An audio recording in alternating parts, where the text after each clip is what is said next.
When you're scared of flying, a holiday is not a relaxing event. Like, it's stressful. There's a stressful build-up while you're there and then coming back. And I think some people just don't understand what a big traumatic event it can be for someone who's afraid of flying, even on a short-haul flight. Yeah, the more people I've spoken to over the years, the more I've kind of realised how common it is and how many people are actually affected by fear of flying. Ever since I took my first flight when I was probably about 8 or 9, it's always something that terrifies me. It definitely does help to know that other people do suffer with the same anxieties, because you just don't feel, when you're on that plane, you don't know what people are going through, and you don't know other people might be doing the same thing. So just because there's people on that plane that aren't screaming or they're not saying, oh, I want to get off, doesn't mean that there isn't people even on that flight that are feeling the same as you. My name is Louise Doran. Age, I'm 39 years old, and I've had a fear of flying for approximately 10 years. No, I didn't see myself having a fear of flying when I was younger. I was always excited to go on a plane, always excited to go on rides, everything. Would never think twice about anything, never thought that this would be a problem that I'd be facing.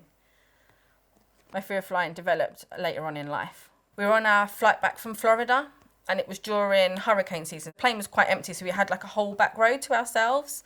And I was just lying down, I was asleep. And then as I woke up, we were flying over the storm, and the blind was up and there was lightning outside. And then that was it. I just instantly had a panic. I never had it before, but I just instantly had a panic attack. So the air hostess had to come over. She put a paper bag over my mouth, had to get me to calm down. After that, I just haven't been able to get on a flight without any anxiety since.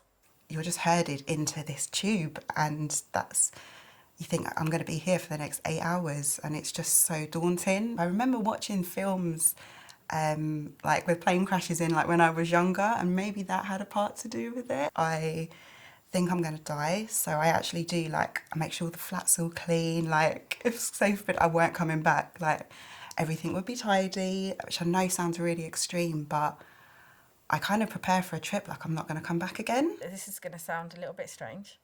I put the map on of where I'm going on the TV.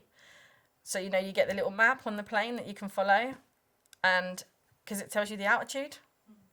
So I put that on so that I can see that my altitude is continuous. So if I feel like that are we crashing, I can look at that and see that it's still at 36,000 feet. So I know, spatially aware, that I'm still at the flying altitude, and that I'm fine, and that I'm not, there's nothing happening to the plane that I suddenly think, oh, that feels like that's falling. So I can watch that, and if that doesn't change, then it reassures me that I'm fine. And I actually do that for probably 8 hours of the flight with noise cancelling headphones on, with one ear on and one ear off, so I can hear the aeroplane, and that's basically what I do for 8 hours, or however long the flight will be.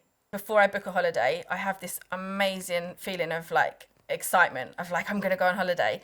Once it's booked, I spend the whole time thinking, oh no, I shouldn't have done that. When I look around on a plane, everyone else seems to be watching TV, eating their snacks, talking, and I'm just sitting there freaking out. And there has been points where I've had a panic attack, and the flight attendants actually moved me into the galleyway because I was disturbing, I was freaking out too many people.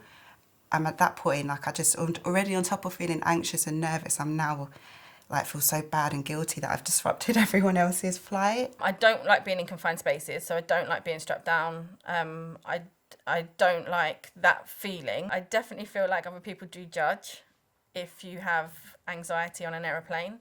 I do continually try to keep it in. I try not to get too overwhelmed with it.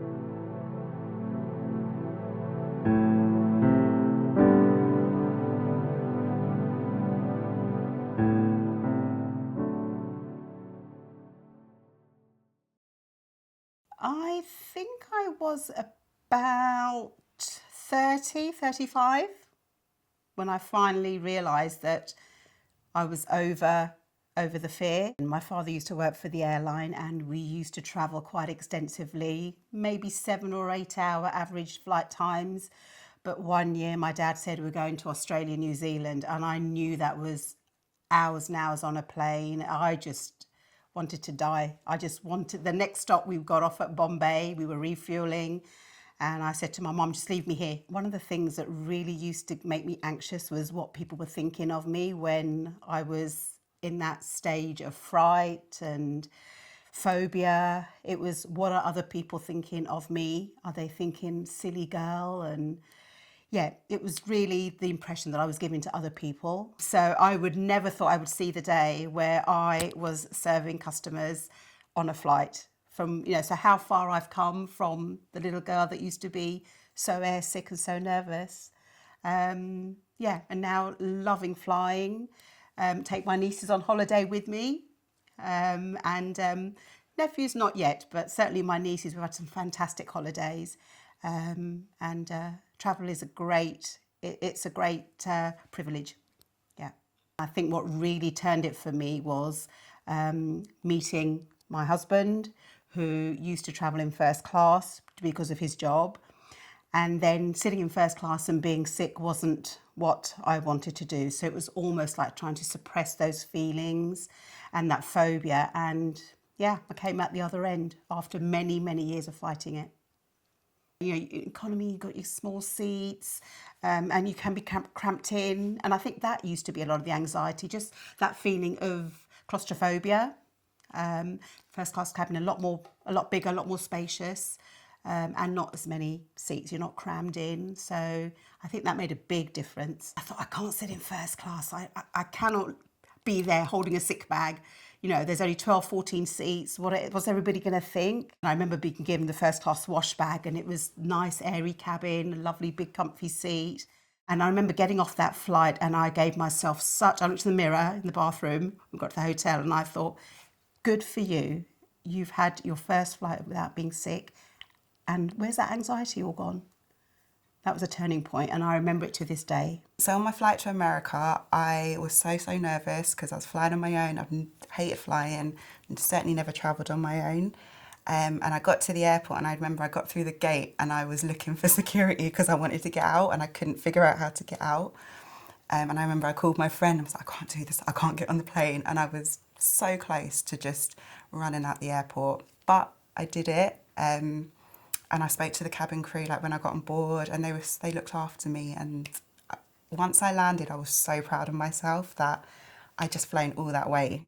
For my fear of flying, I have done a Virgin Atlantic fear of flying course. They took you to Gatwick Airport and they gave you a flight ticket, and they took you up in an aeroplane with 140 nervous passengers for 45 minutes. That, for me, was what helped and made me realise I am not as bad as I once thought, and it definitely did help.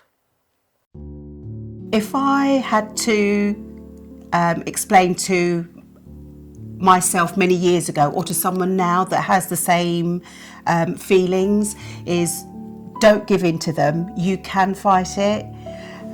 Try and think beyond the flight. Try and think what's at the end of it. Because if you give in, you're not going to experience the world and all the wonderful things it has to offer. And travel, as I say, is a wonderful, it's a wonderful thing to experience. So don't give in to it. You can overcome it. And I think it is mind over matter.